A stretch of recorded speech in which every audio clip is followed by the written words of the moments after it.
Hvað gerist þegar barn sem eldri en 15 ára hefur orðið fyrir kynferðislegu ofbeldi? Hvernig verður tekið á málinu? Hvað þarf barnið að gera?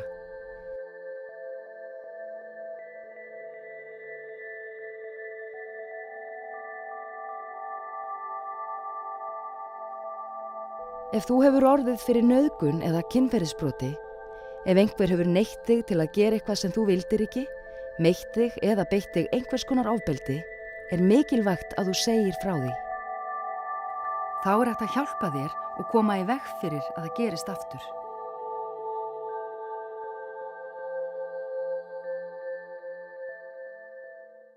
Allir sem að telja sig hafa orðið fyrir broti, það mjög mikilvægt að leita til lögreglu, bara sem allra fyrst, og kæra.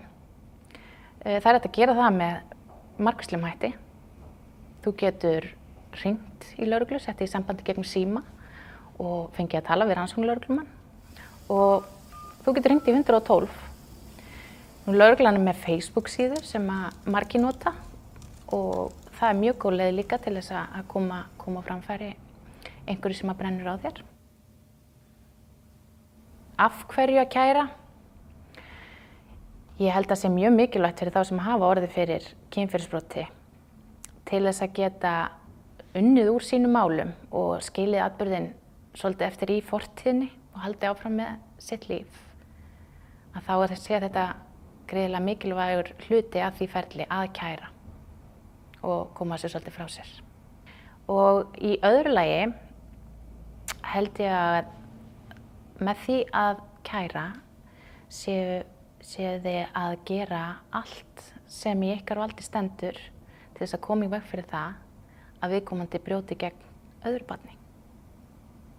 Þegar tilkynningin hefur borist lögreglu þá byrjum við á að tilnefna einhver réttargæslumann. Hlutverk réttargæslumannsins er að gæta hagsmuna þeirra sem hafa lent í kynferðisbrotum. Næsta skref er að segja frá því sem gerðist, gefa skýrslu. Og þau sem eru yngri en 15 ára, skýrslan af þeim er tekin í barnahúsi. Ef þeir eru komin yfir 15, þá komið til okkar á lögreglustöðina og þar er skýrslan tekin. Hér er skýrslutökuherbergi okkar, hér sjáum við það og hér fara öll viðtölin fram við börnin. Og þá hefst rannsókn málsins og lögregla fer að kanna hvað gerðist. Og það sem felst í rannsókninni er að við erum búin að tala við þig og við þurfum að tala við gerandann og við þurfum að tala við vitni ef einhver eru. Kannski er einhver vettvangur, hvar gerðist þetta? Það er mjög mikilvægt að láta lögreglu eða aðra sem treystið vita sem allra fyrst eftir að brotið hefur átt sér stað. En jafnframt mikilvægt að þið vitið að þeir sem hafa orðið fyrir broti áður á lífsleiðinni og átta ykkur eftir því sem þið dafnið og þroskist á því að það hefur verið brotið á ykkur, að þá er ekki of seint að kæra.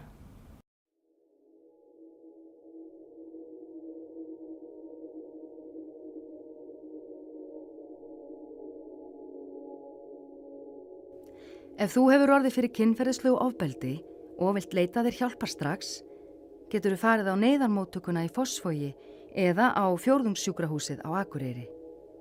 Þar er opið allan sólarhringinn og þar geturðu fengið stuðning og ráðleggingar næstu skref. Sjúkrahús og stærri heilsugæslustöðvar allt land geta einnig aðstoðað þolendur.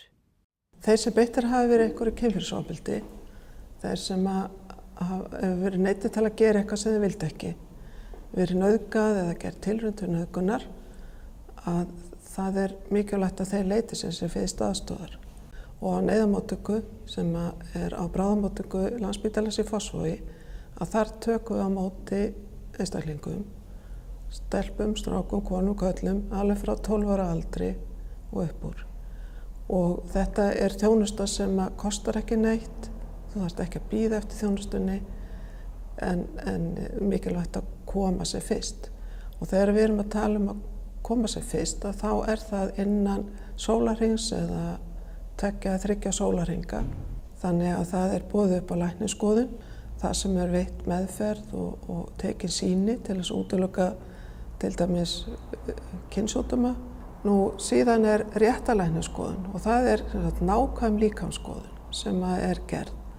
Og þá verið að reyna að finna einhverja áverka, einhverja marbletti, skrámur, rispur eða blóð eða munnvatn eða eitthvað sem gæti verið frá gerandanum, eitthvað staðar á líkamanum þínum. Það líka verið að skoða fötin, ef maður sér á fötunum þínum, til þess að sé hægt að taka það sem sakargögn. Það alls konar spurning sem þurfum að spyrja úti, sem getur verið erfitt að svara og sérstaklega þá það líður illa og í miklu uppnámi. En það skiptir máli að fá eins nákvæma frásögn og hægt Allt þetta getur tekið svolítið tíma og við gefum þann tíma sem þarf. Við getum stoppað og byrjað aftur og tökum tillit til og veitum þau stuðningu gegnum þetta ferli.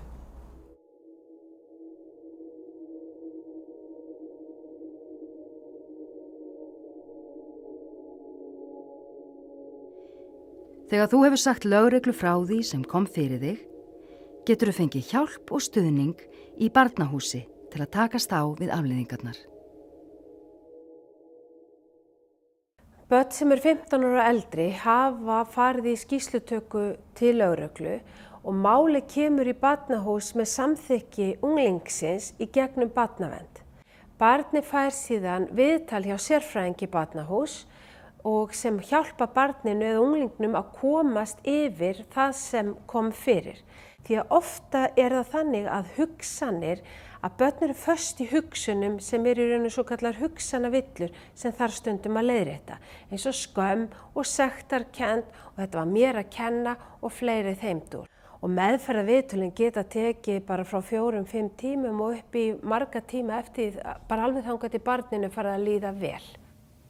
Börn sem búa út á landi, þau fá meðferð í sinni heimabyggð og þá kemur sérfræðingur barnahús og hittir þau cirka aðra hverja viku eins lengi og þau sjálf vilja. Ef málið fer alla leið í dómstólana, þá kemur starfsmaður barnahús og mætir fyrir dóminn og ber vitni. Krakkar sem 15 ára eldri þurfa að mæta sjálf í dómsalinn, en þau fá stuðning meðferðaraðilans sín sem þau yfirleitt fann að þekkja mjög vel og treysta.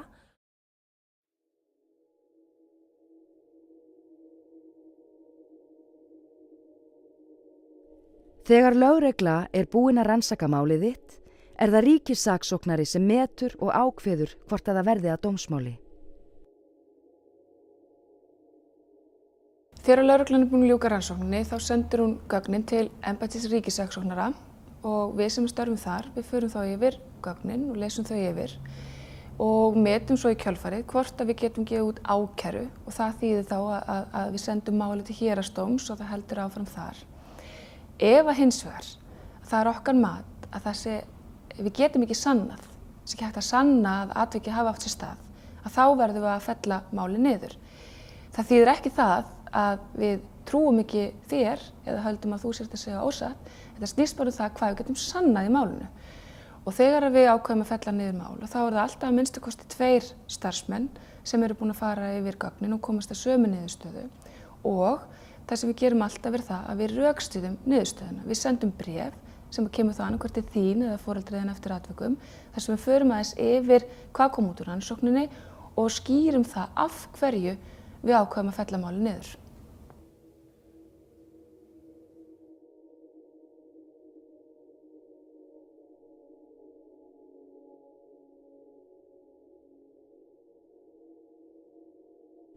Ef þú orðin 15 ára og málið þitt fer til héraðsdóms, mætir þú í svokallaða aðalmeðferð málsins og segir frá því sem kom fyrir þig. Þegar þetta byrjar þá kemurðu inn í dóminn og þú veist fyrirfram hvað þú ert að koma til þess að gera. Þú ert að koma til þess að gefa skýrslu fyrir dóminum og réttargæslumaðurinn kemur fram og tekur á móti þér og fer með þig inn í dómsalinn. Hér situr unglingurinn eða barnið og segir sína sögu fyrir dóminum, beint fyrir framan dómarana eða dómaran. Á hans vinstri hönd situr réttargæslumaðurinn hans og saksóknarinn sem að krefst refsingar yfir ákærða. Hér hægra megin situr ákærði sem að sakaður brotið og hans verjandi. Dómarinn vanur að tala við börn og hlusta á börn og núna það hans hlutverk eða þeirra hlutverk dómarinn að hlusta á það sem að þú hefur að segja. Þannig að þetta þitt tækifæri til að segja þína hlið á því sem að gerðist. Og dómarinn segir við þig að það sé mjög mikilvægt að þú segir satt og rétt frá. Og svo fer hann með svona smá rullu sem að virkar kannski svolítið svona ströng og alvarleg, en hann gerir það til þess að leggja áherslu á að það sé mikilvægt að þú segir satt og rétt frá vegna þess að skýrslan þín mikilvægt. Það mikilvægt að heyra það sem þú hefur að segja og hún getur skipt mjög miklu máli fyrir niðurstöðu málsins. Og það koma spurningar, fyrst koma spurningar frá sækjandanum sem frá ríkissaksóknara og síðan koma spurningar frá verjandanum.